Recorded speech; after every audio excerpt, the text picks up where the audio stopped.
এ ভাইরা, আমার দেশের লোক কোন দল করলে শান্তি পাওয়া যায় বলবো? আল্লাহ রাজনীতি করার ক্ষেত্রে কয় দল করবে তাও আল্লাহ কোরআনে আছে না নাই?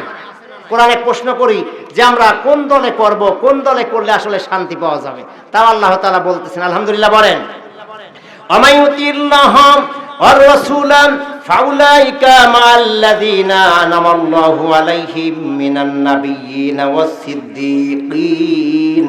ওয়াস-সিদ্দীকিনা ওয়াশ-শুহাদা'i ওয়াস-সালিহিনা ওয়া হাসুনা উলাইকা রফিকা।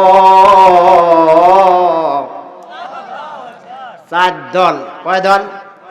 চার প্রকারের আল্লাহর নিয়ামত প্রাপ্ত ব্যক্তি চার দল। কয় দল? আবার বল। আর লানত প্রাপ্ত দল আমাদের মাঝ থেকে যারা লাথি গুড়ি খেয়ে চলে গেছে, ওটা লানতের দল। কিসের দল? এ আবার বলেন না কিসের দল? ওটা হল লানতের দল, গজবের দল। ওই দল এখনো যাওয়ার রাজি আছেন আপনারা? রাজি আছেন?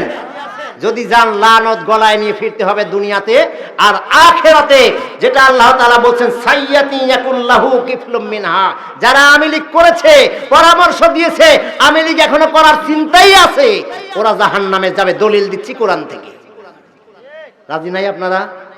আল্লাহ বলতেছেন কোরআনুল কারিমে সূরা নিসা 4 নম্বর সূরা 69 নম্বর আয়াত, যে চার দলের লোক যে দলের হোক সেই দলে গিয়ে আপনি ভর্তি হতে পারবেন, অনুসারী হতে পারবেন, আপনি সেই দলে মোলাকাত করে আমল নিতে পারবেন। কয় দল?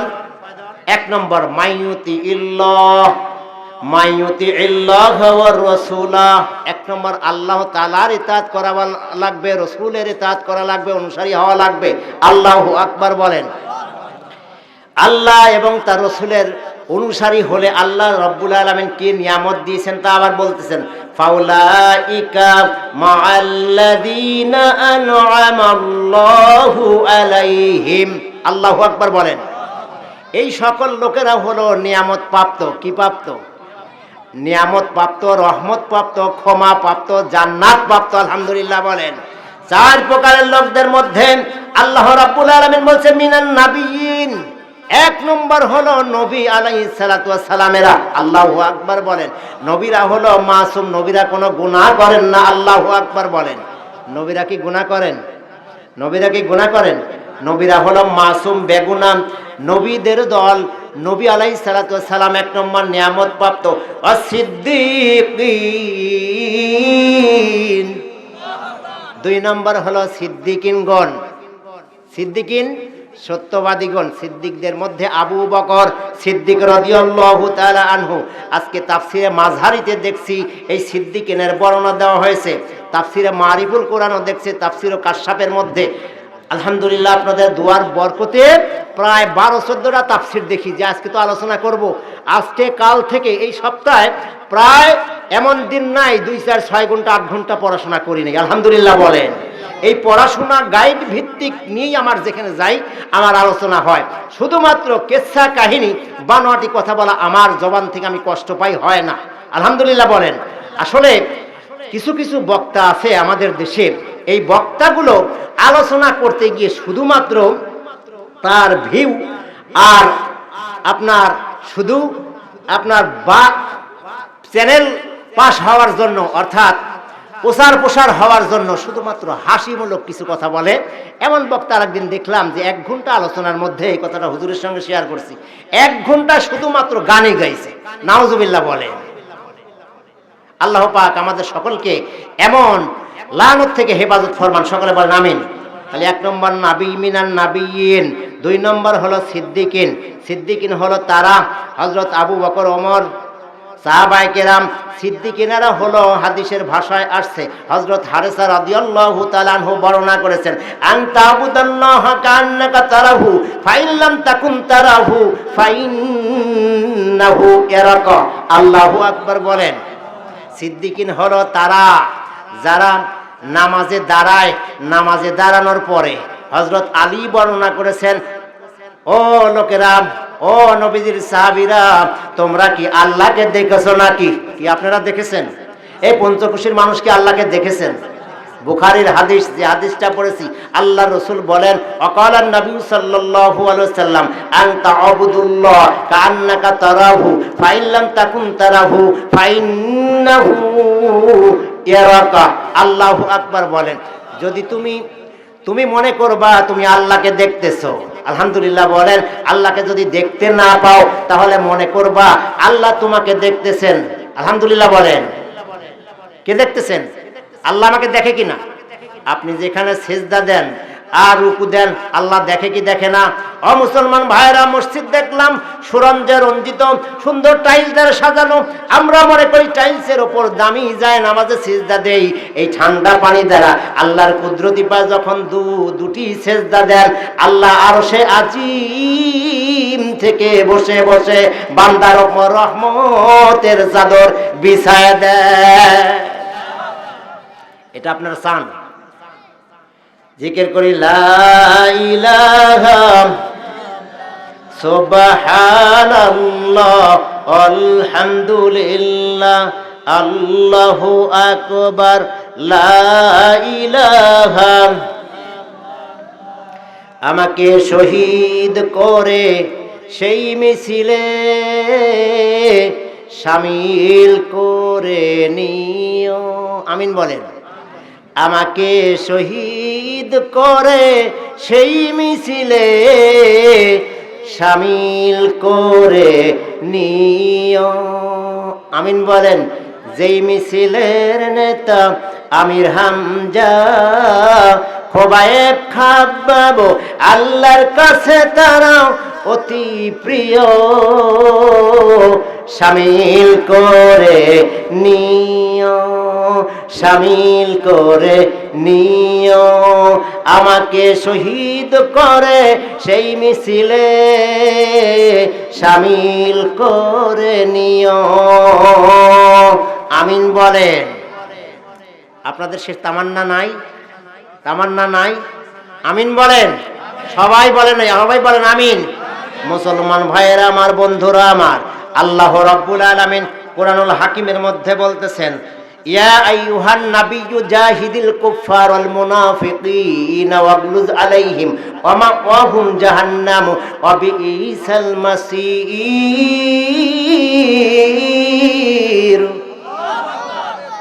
রব্বে কারিম নবীকে উদ্দেশ্য করে বলতেছেন, ইয়া আইয়ুহান নবী, হে নবী, জাহিদিল কুফার, আপনি জিহাদ করেন। শুধু আমি জিহাদ করার কথা বলতেছি না, নবীকে আল্লাহ বলতেছেন, নবী হে আপনি জিহাদ করেন, জিহাদ করেন। কার সঙ্গে? জাহিদিল কুফার, কাফের যারা, কাফেরদের সঙ্গে। অল মুনাফিকিনা, আর যারা মুনাফিক আছে। মুনাফিক কারা? আমিলিক মুনাফিক। এই কথা বলে না কেন? হাজার হাজার লক্ষ লক্ষ মানুষ মরেছে, মারার পরেও বলেছে আমি হজ করি, ওমরা করি, আর আমি কোরআন তেলাওয়াত করে আমি তাসবিহ টিপি। বদমাইশ মুনাফিক। কথা বলেন ঠিক কিনা? মুনাফিক যদি থাকে ওই বদমাইশ ছিল, আর যারা এই দল করে তারা সবাই মুনাফিক। কথা বলেন ঠিক কিনা? দলিল কোরআন থেকে দিচ্ছি। সূরা নিসার 85 নম্বর 145 নম্বর আয়াত, আল্লাহ তাআলা বলেছে, ইন্নাল মুনাফিকিনা ফিদ দারকিল আসফালি মিনান নার ওয়া মান তাজিদা লাহু নাসীরা। মুনাফিকদের জায়গা হলো জাহান্নামের সর্বনিম্ন জায়গায়। আর মুনাফিকের খাসলাত হাদিসের মধ্যে আসছে 3টা। কয়টা? আবার বলেন। ইজা হাদ্দাসা কাযিবা, যখন সে কথা বলবে, কথায় কথায় মিথ্যা কথা বলবে, এই হলো 1 নম্বর মুনাফিক। 2 নম্বর ওয়া ইজা ওয়াদা আখলাফা, যখন সে ওয়াদা করবে, ওয়াদা ভঙ্গ করবে। ওয়াইজা উতুমিনা খানা, যখন তার কাছে আমানত রাখা হবে, আমানত খেয়ানত করবে। লক্ষ লক্ষ কোটি কোটি আলেমেরা তার কাছে ধরা, কোরআন থেকে বয়ান করবে, মসজিদে জুমার বয়ান বন্ধ করতে দেয় নাই, হাজার হাজার তাফসীর মাহফিল বন্ধ করে দিয়েছে। শুধু কি তাই, হক্কানি হাজার হাজার আলেমদেরকে আয়না ঘরে রেখে জুলুমের উপর জুলুম করে, কুক্ষিগতি করে লাশ বানায় হাড় পর্যন্ত রাখে নাই। আছে না নাই? মুনাফিক কে? ওর চাইতে মুনাফিক ইতিপূর্বে আমার এই বয়সে কোনো সরকার ছিল না, এখন পর্যন্ত নাই, ভবিষ্যতেও হয়তো আসবে কিনা সন্দেহ আছে। তবে শোনেন, সেই ব্যাপারটা যদি সবচাইতে বড় দুঃখের ব্যাপার হলো আলেমদের উপর জুলুম করার কারণে ওর ধ্বংস হয়েছে। কথা বলেন ঠিক কিনা? আল্লাহ রাব্বুল আলামিন কুরআনুল হাকিমে বলেন, ইয়া আইয়ুহাল্লাযীনা আমানু লা তারফাউ আসওয়াতাকুম ফাওকা সাওতিন নাবিয়্যি ওয়া লা তাজহারু লাহু বিল কওলি কাজাহরি বা'দিকুম লিবাদিন আন তাহবাতা আমালুকুম ওয়া আনতুম লা তাশউরুন। 49 নম্বর সূরা, সূরার নাম হলো হুজরাত, আয়াত নম্বর 2। আল্লাহ রাব্বুল আলামিন বলেন, ইয়া আইয়ুহাল্লাযীনা আমানু, হে ঈমানদারগণ যারা ঈমান এনেছো, লা তারফাউ, তোমরা উঁচু করবে না, আসওয়াতাকুম ফাওকা সাওতিন নাবিয়্যি, নবীর কথার উপর কথা উঁচু করবে না, কণ্ঠ উঁচু করবে না। এই আয়াতটা যখন নাজিল হয়ে গেছে তখন তাফসীরের কিতাবে আসছে হযরত আবু বকর রাদিয়াল্লাহু তাআলা আনহু তখন সমাজের মধ্যে তৎকালীন সমাজে দুইজন নেতা গঠন করার ব্যাপারে কথাবার্তা চলতেছিল। আবু বকর কাকা বিন মাবাদকে আর হযরত ওমর আকরা বিন হাবিসকে বলছে যে আকরা বিন হাবিস ভালো হলে ভালো হয়, আর আবু বকর বলতেছে কাকা বিন মাবাদকে আমির বানালে ভালো হয়। এই দুইজনের কথোপকথন একটু কথা বলতে বলতে উঁচু হয়ে গেছে। এটা আল্লাহ পাক রেকর্ড করে সঙ্গে সঙ্গে জিবরিল আমিন রসুলের কাছে এসে আয়াতটা নাজিল করে দিলেন। আজও পর্যন্ত আল্লাহ রসুল দুনিয়া থেকে চলে গেছে, আজও রসুলের রওজা পাকের দেওয়ালে হুজুর হজ করতে গেছে, উমরা করতে গেছেন, যে সেখানে হাজী সাহেব আপনারা যারা গেছেন, এই আয়াতটা স্বর্ণাক্ষরে আজও লেখা যে রসুল বিদায় হয়ে চলে গেছে, কিন্তু ইয়া আইয়ুহাল্লাযীনা আমানু লা তারফাউ আসওয়াতাকুম ফাওকা সাওতিন নাবিয়্যি ওয়া লা তাজহারু লাহু বিল কওলি কাজাহরি বা'দিকুম লিবাদিন আন তাহাবাতা আমালুকুম ওয়া আনতুম লা তাশকুরুন। যদি রসুলের সামনে কণ্ঠ উঁচু করে কথা বলো, ঊর্ধ্ব ভাষায় কথা বলো, কণ্ঠ উগ্রগামী করে কথা বলো, আশা করা যায় তোমাদের সকল আমলগুলো বরবাদ হয়ে যাবে। সকল মুফাসসিরগণ একমত যে আল্লাহর রাসূল দুনিয়াতে নাই। ইন্নামা ইয়াখশাল্লাহু মিন ইবাদিহিল উলামা, আলেমরা সবচাইতে আল্লাহকে বেশি ভয় করে। সেই আলেমদেরকে আল্লামা সাঈদী সহ, আল্লামা মামুনুল হক, আল্লামা মুফতি আমির হামজা সহ, খালেদ সাইফুল্লাহ সহ হক্কানি হাজার হাজার আলেমদেরকে ব্যারিকেড দিয়ে আয়না ঘরে রেখে মাসের পর মাস নয়, বছরের পর বছর আপনারা দেখছেন যে আকাশ মানে উষ্ণ আকাশ ঊর্ধ্বমুখী আলোচক তন্মধ্যে একজন আমির হামজা, ছোট্ট মানুষ, কোরআনের হাফেজ, এই বেচারা আলোচনা করতে গিয়ে শুধুমাত্র হাজার হাজার মানুষ না, একটা মাহফিলে লক্ষ লক্ষ মানুষ হয়। এমনকি আল্লামা মিজানুর রহমান আজহারি, তাকে দেশ থেকে তাড়িয়ে দেওয়া হয়েছে। কথা বলেন, এইগুলো শুধুমাত্র কোরআনের দাওয়াত বন্ধ করেছে। আল্লাহ আরশে আজিমে বসে বসে মনে হয় মুয়া খাবে। এই কথা বলেন না কেন? আল্লাহ আরশে আজিমে বসে বসে মনে হয় সুদের হিসাব করে। কথা বলেন না কেন? আল্লাহ আরশে আজিমে বসে বসে মুনাফিকি করবে নাকি? আপনাদের এলাকায় ক্ষেত আছে না নাই? যে পূজা করে দিনে 5 বার, গাছে, পানিতে অথবা পানির মধ্যে পেশাব করে উলুলুলু করে লা ইলাহা ইল্লা, লা ইলাহা হরফি পদ, ইলাহ ইলা পরমপদ, জন্ম বৈকুণ্ঠ, অপরিণতি তব নাম জপ, মুহাম্মাদম বেদ। এই কথা বলার পরে পানির মধ্যে পেশাব করে ও এ আছে না নাই? আছে না নাই? এইরকম পূজা আপনাদের দেশে চলে? এই পূজা করার পরেও আপনার প্রতিবেশী জমি 2 বিঘা জমিতে ধান রোপণ করার পর 40 মণ হারে ধান হয়। আপনি 5 ওয়াক্ত নামাজ পড়েন, তাহাজ্জুদ গুজারি, দান করেন, সদকা করেন, আপনারও 40 মণ হারে হয়। কিন্তু আল্লাহ যদি ইচ্ছা করতেন ও তো অগ্নি পূজা করে, পানি পূজা করে, এরপরে পানির মধ্যে পিশা পড়ে ইলহা পরমপদ, জন্ম বৈকুণ্ঠ, অপরিণতি তব নাম যত, মুহাম্মাদান গোদ, উলুলুলু কয়টা পূজা করে, এরপরেও তার খেতেও আল্লাহ কি অবিচার করার পরে 40 মণ হারে ধান দেয় না? সুতরাং বলেন দেয় না? যে আল্লাহ ন্যায় বিচারক, সেই আল্লাহ আরশে আসিমে বসে দেখছে। ওই অবৈধকে আর রাখা যায় না, সারা দেশ জ্বালায় শেষ করেছে। শুধু কি তাই, আয়াত নাজিল হয়ে গেছে মক্কা শরীফে। কোনটা?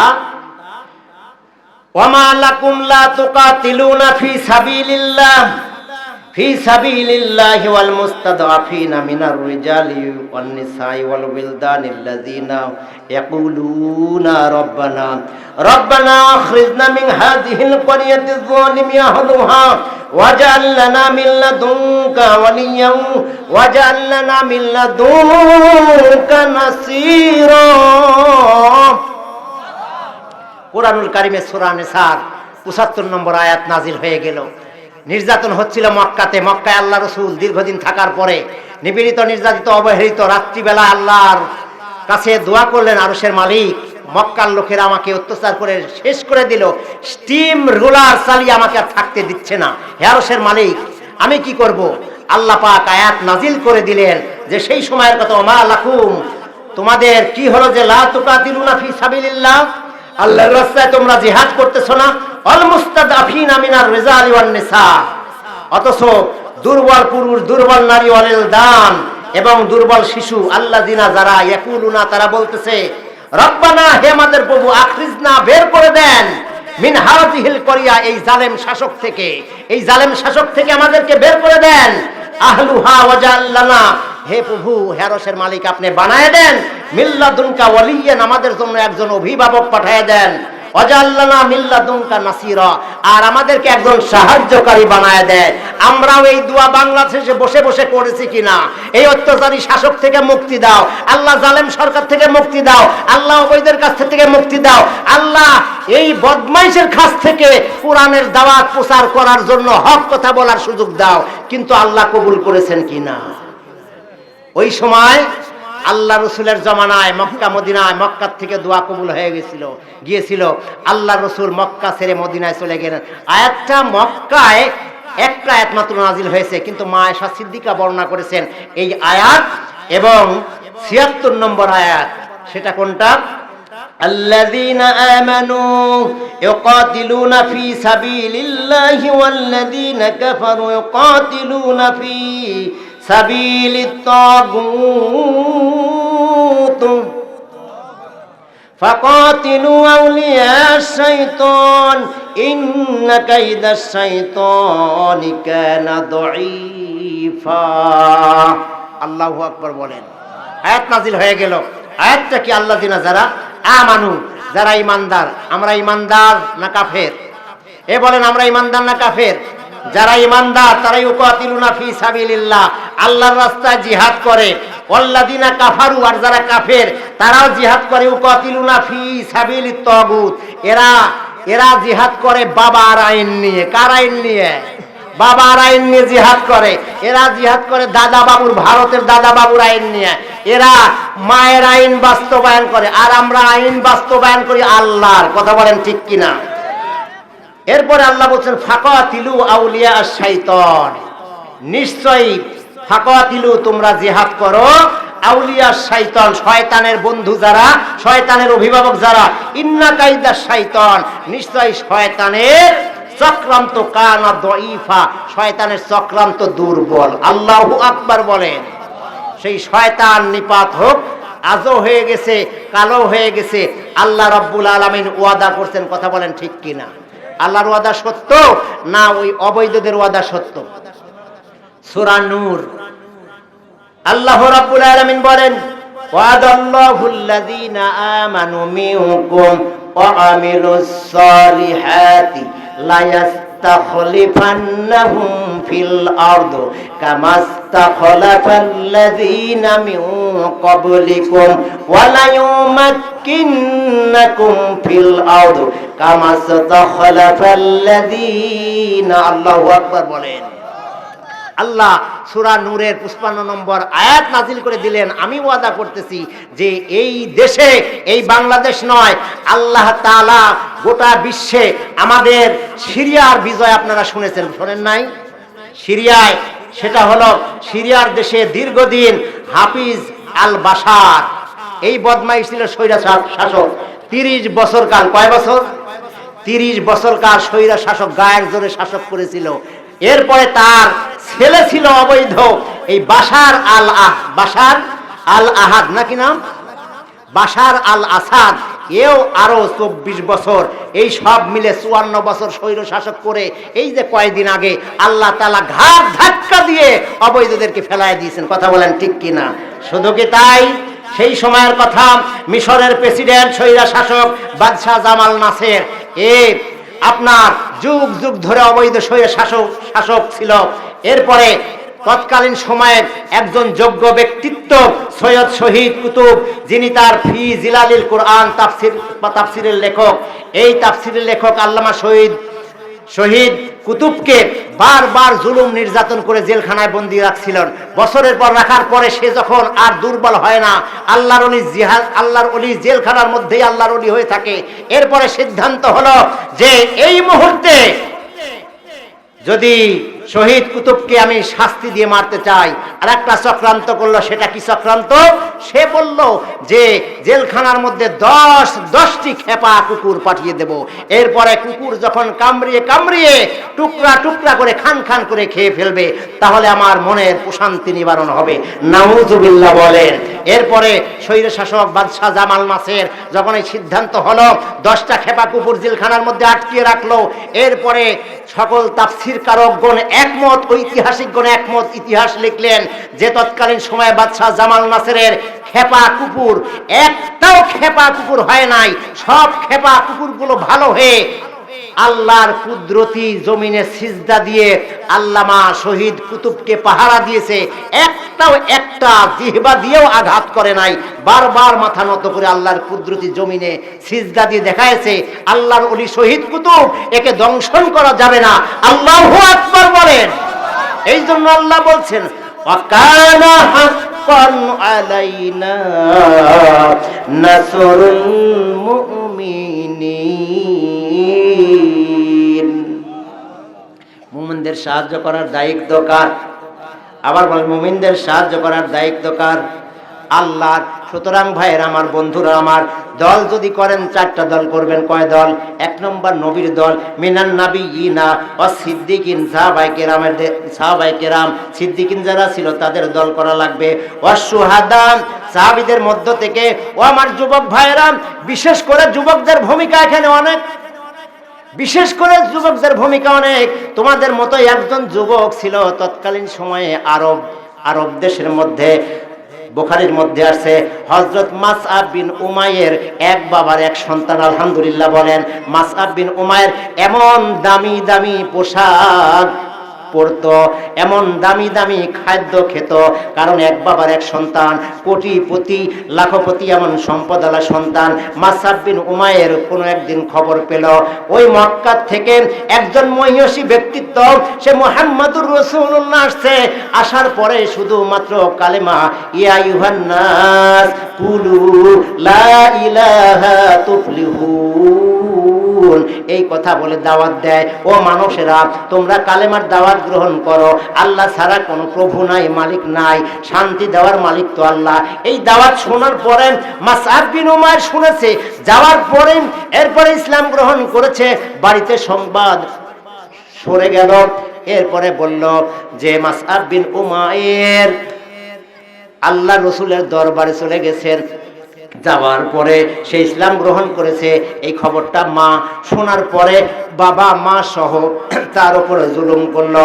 জুলুম করতে করতে মাসআব বিন উমাইরের হাত এবং পা শিকল দ্বারা বাঁধে দেওয়া হলো। নির্দিষ্ট জায়গায় গৃহের মধ্যে গৃহবন্দী করা হলো। দীর্ঘদিন খানা না দিয়ে চেহারাটা শুষ্ক হয়ে গেছে, চামড়াগুলো ঢিলা হয়ে গেছে। আল্লাহু আকবার বলেন। এরপরে মাসআব বিন উমাইর বলেন, আমি ধর্ম ছাড়তে পারি না। যেখানে গিয়ে লা ইলাহা ইল্লাল্লাহ পড়েছি, ওই কালেমা ছাড়তে পারি না যেখানে মুহাম্মাদুর রাসূলুল্লাহর হাতে আমি বায়াত গ্রহণ করেছি। আলহামদুলিল্লাহ বলেন। আবার বলেন, আল কোরআনের সৈনিক, মোরা নেই কো পরাজয়, এক আল্লাহর গোলাম আমি, এই তো পরিচয়। বলুন, এই তো পরিচয়। আমাদের পরিচয় কি? এই কথা বলেন, আমাদের পরিচয় কি? আল কোরআনের সৈনিক, মোরা নেই কো পরাজয়, এক আল্লাহর গোলাম আমি, এই তো পরাজয়, নেই তো পরাজয়। আলহামদুলিল্লাহ বলেন। জিকির করি লা ইলাহা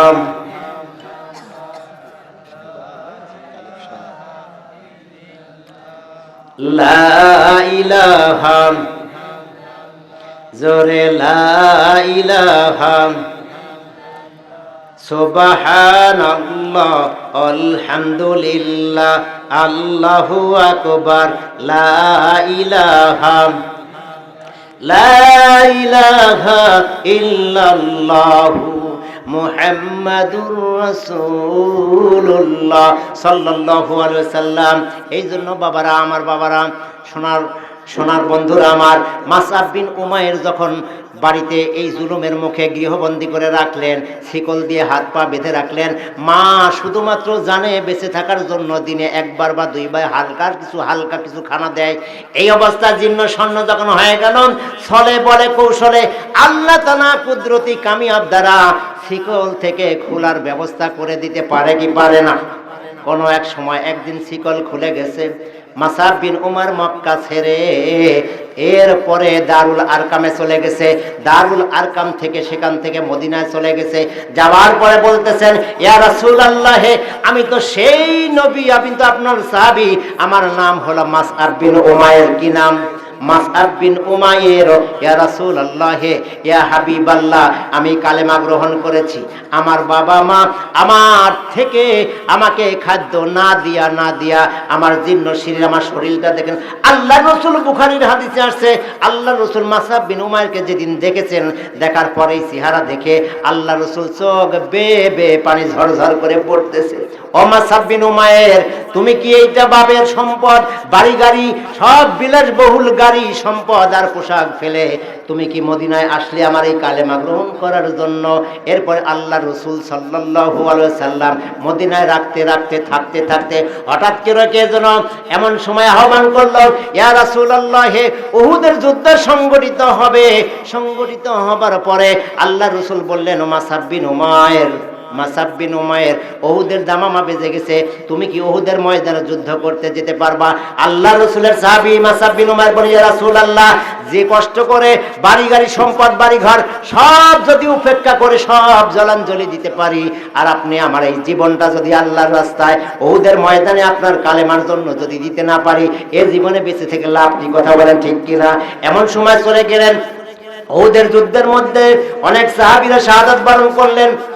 আল্লাহ রাসূল বললেন, ও আমার সাহাবীরা, দেখো তো আমার একটু আগে মাসআব বিন উমাইর নামক একজন সাহাবী, যে বিলাসবহুল পোশাক, গাড়ি বাড়ি সম্পদ বাড়ি ঘর স্বর্ণ রৌপ্য সবকিছু কোরবানি করে দিয়া শুধুমাত্র কালেমা গ্রহণ করে আমার কাছে আসলো, খানা না খেয়ে জীর্ণ শীর্ণ ওই সাহাবীর লাশ মোবারক পাওয়া যায় কিনা? এমন সময় আল্লাহ রাসূলের সাহাবীরা ধরাধরি করে মাসআব বিন উমাইরকে আল্লাহ রাসূলের সামনে নিয়ে আসলেন। আল্লাহ রাসূলের চোখ বেয়ে পানি পড়তেছে। এমন সময় বলতেছে, ইয়া রাসূলুল্লাহ, ইয়া হাবিবাল্লাহ, ইসলামের দুর্দিন, কাফনের কাপড় কিনবো এমন কোনো কিছু নাই, তবে শোনেন ইয়া রাসূলুল্লাহ, আপনার মাসআব বিন উমাইরের গায়ে শুধু মাত্র এক টুকরা কাপড়ের টুকরা আছে, যেটা পরনে ছিল। আল্লাহ রাসূল বললেন, ও আমার সাহাবীরা শোনো, আমার মাসআব বিন উমাইরের ওই কাপড়টা দিয়ে মাথার অংশ ঢেকে দাও, আর ইজখির নামক ঘাড় দিয়ে পায়ের অংশ ঢেকে দাও। এরপরে জানাজা হয়ে গেল, আল্লাহ রাসূল দাফন করে দিলেন।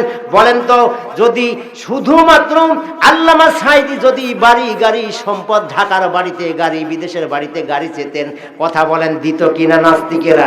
কিন্তু শুধু আল্লাহর রাহে শুধু জীবন কোরবানি করে শহীদ মৃত্যু কামনা করেছেন। আমরাও চাই কিনা?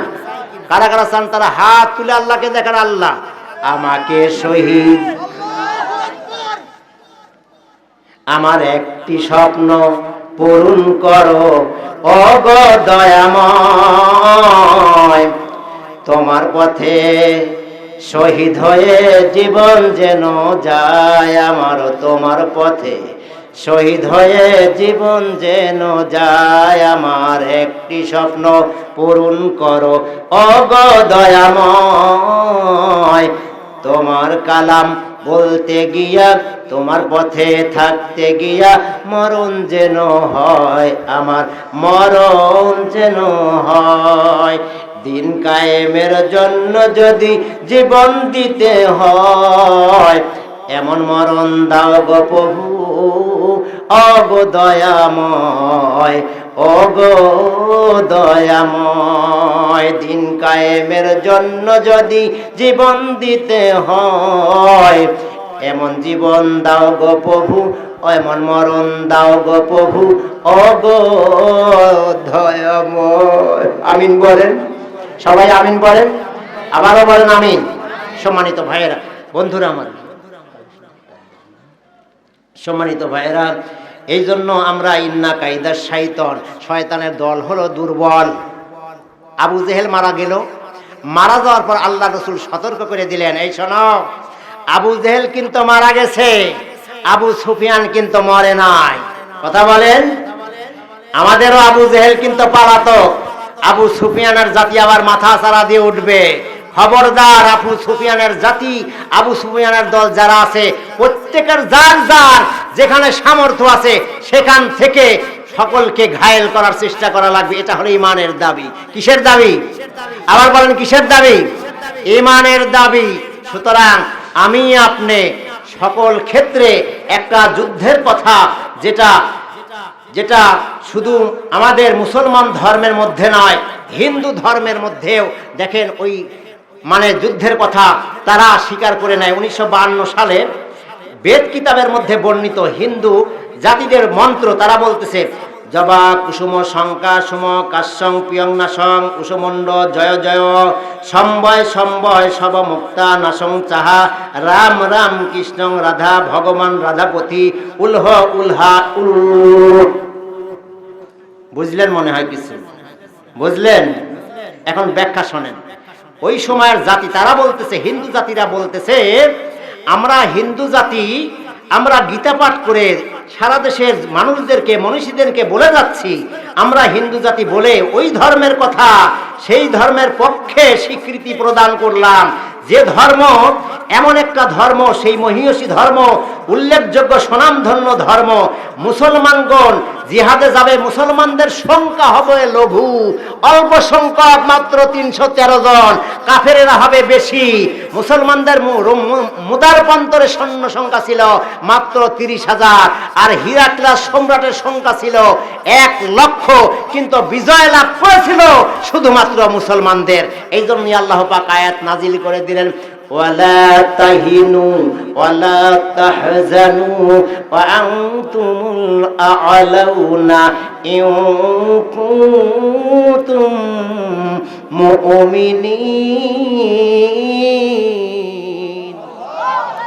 5 তারিখে যখন বিজয় হলো, এই 6 তারিখে অথবা 7 তারিখে একজন আমার প্রতিবেশী ঢাকাতে আসছে। আসার পরে বলতেছে যে, হুজুর, এতদিন আপনাদের বয়ান শুনছি যে আল্লাহ মুসলমানদের গায়েবী সাহায্য দেয়, সাহায্য করে। আমি হুজুর এতদিনকে স্বচক্ষে দেখছি। কি আপনারা বুঝতেছেন? তে বললাম যে, বাবাজি কি দেখছেন স্বচক্ষে, কি পেলেন আপনি? কয় যে, যখন ঢাকাতে আপনার সেই পার্লামেন্ট ঘিরুয়া করা হলো, সেনাবাহিনীরা সহ চতুর সাইড থেকে রাস্তা বুক, কত লক্ষ মানুষ আসছে এটা আমি স্থির করতে পারি না, তবে আমার একটা আত্মবিশ্বাস, আল্লাহ মনে হয় গায়েবী মদদ দিয়ে আল্লাহ আসমান থেকে ফেরেশতা পাঠিয়েছিলেন। আলহামদুলিল্লাহ বললেন না?